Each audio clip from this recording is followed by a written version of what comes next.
Bonjour à toutes et à tous, j'espère que vous allez bien. L'été tire sur sa fin et avec lui, j'espère, des incendies de forêt. Incendies démentiels, catastrophiques, sans précédent, notamment en Gironde. Bon, je ne les remets pas en cause, ce sont des faits. Mais ce qu'on a tiré les conclusions de ce qui s'est passé cet été, les conclusions d'un point de vue aussi symbolique, parce que ce feu, cet incendie, c'est quand même euh, une allégorie de notre civilisation. Il y a le feu partout. Même les arbres nous le crient. Même la Gironde, une zone humide en général, les Landes, crament. Quel message veut nous faire passer la nature, hein? On se dit tous écolo, permaculture, climato, je sais pas quoi.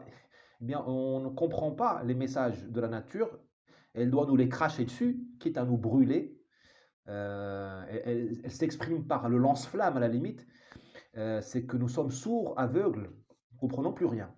La nature nous dit, les gars, vous êtes en train de cramer. Et le feu, il a un côté symbolique, il a un côté réparateur, hein. Il y a le feu qui répare, qui soude. Il y a un côté aussi punitif, vous avez compris, hein, la souffrance, la brûlure. Et il y a un côté aussi, si vous voulez, apocalyptique, l'enfer. Et on est dans ce moment, me semble-t-il, apocalyptique, voire punitif. On est entre les deux. On est dans une espèce de châtiment divin, puisque nous sommes quand même devenus Sodome et Gomorre, hein. Je ne vais pas donner les détails, mais vous m'avez compris. Notre morale aujourd'hui, elle est immorale. PMA pour toutes, GPA pour toutes, mariage pour tous. Enfin bon, vous m'avez compris.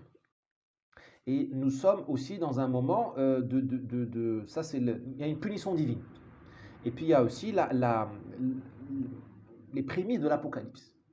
On est en train d'aller tout doucement vers une guerre avec la Russie. Vous avez l'autre abruti là pardon, abruti non, le héros. Vous savez le monsieur qui joue au piano avec son pénis, le président de, de, de l'Ukraine, il est en train de bombarder une centrale nucléaire. Voilà.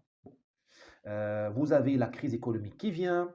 On a cramé le PIB français. On a cramé la richesse française. Il n'y a pas que la Gironde qui crame. Nous avons cramé le PIB français. Comment? Avec la dette. Tout ce qu'on gagne, comme tout le PIB qu'on crée en France, on va devoir le transférer à nos créditeurs, à nos créanciers. Ça s'appelle le service de la dette. C'est un incendie. Nous avons cramé notre richesse dans le sens où nous avons un déficit commercial énorme. Si ma mémoire est bonne, presque 100 milliards d'euros en 2021. Vous vous rendez compte? C'est un incendie. On n'a pas besoin que de flammes pour brûler. On brûle notre tas de liasses de billets. On donne ça aux Chinois et aux pays qui ont avec nous un excédent commercial. La Chine, j'imagine, la Russie pour les histoires de pétrole avant la guerre et tout ça. Voilà. Nous avons cramé notre société. Elle est en train de partir en vrille. Vous avez les voitures brûlées. Ces voitures brûlées, c'est un symbole quand même.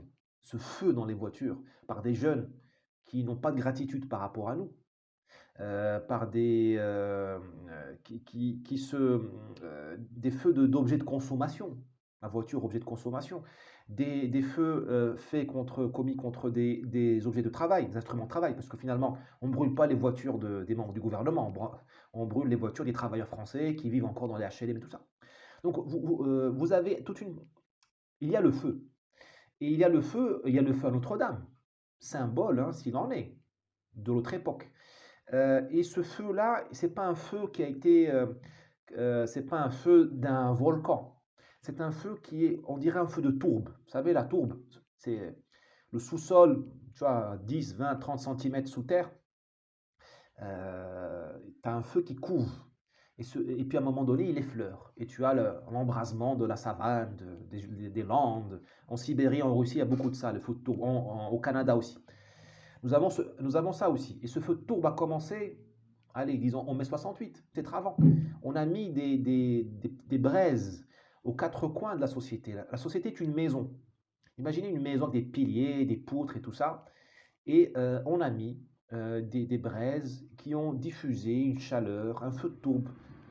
Alors, en superficie, on voit l'économie qui marche, on voit la construction européenne, on voit euh, euh, voilà, le TGV, on voit Airbus, on voit des choses, hein, l'économie. Le pays, pas mal, le pays vit bien malgré tout, hein. Nous avons tendance à dramatiser souvent, mais le pays va. La France, c'est pas le Nigeria, donc voilà, c'est même mieux que l'Inde, c'est même mieux que la Chine. On vit mieux en France qu'en Chine, hein, soyez-en assurés. On a plus de liberté, l'air est mieux respirable, on mange mieux, malgré les kebabs et tout ça qui ont infesté Paris. On mange globalement mieux en France qu'en Chine, il faut dire des choses. Donc mais euh, on,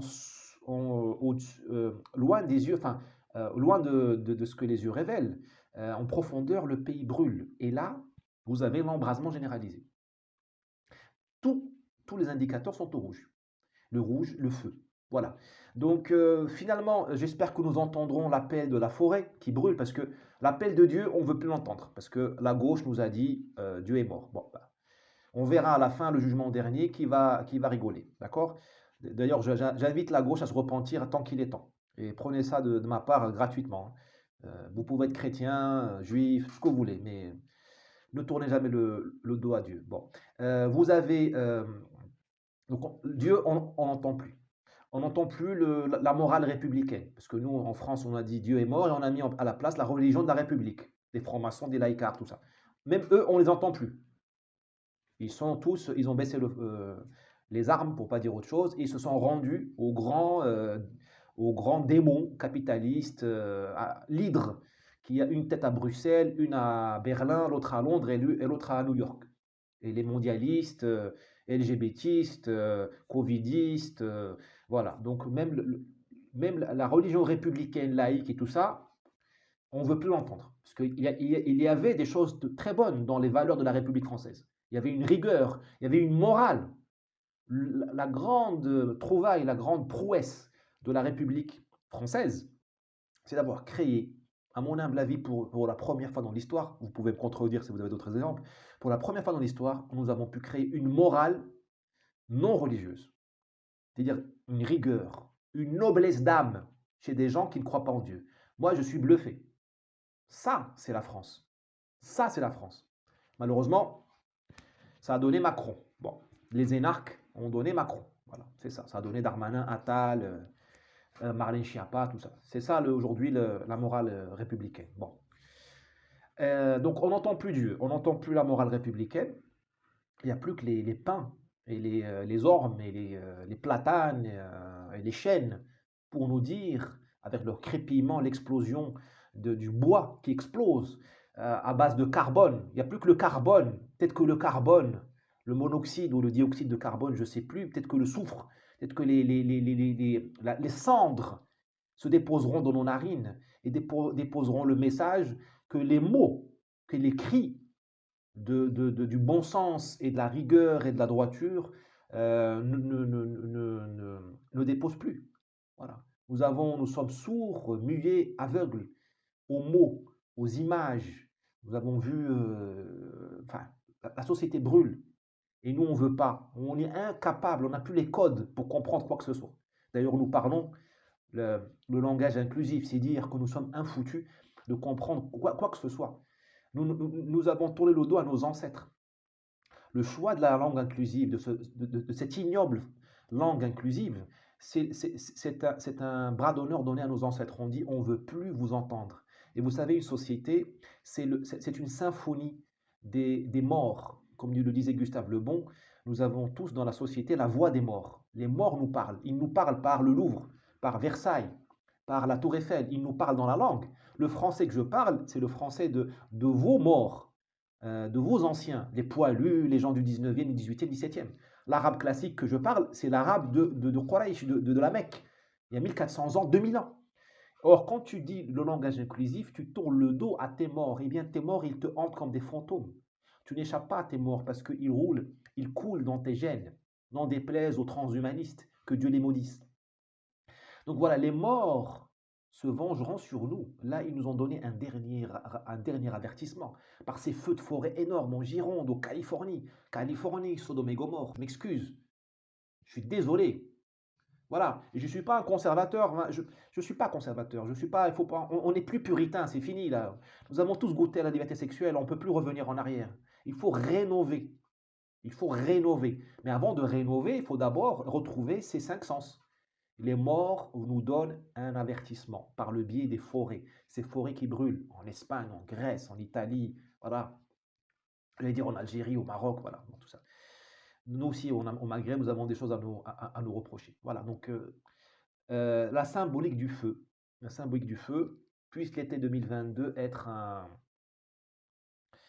heu, être un comment dirais-je? Être notre réveil. Bon, j'en doute et à ce moment-là, on se retrouvera dans Rome, qui brûle, derrière sous le regard, réjoui de Néron. Bon, Néron, vous savez qui c'est. Allez, à plus, à demain.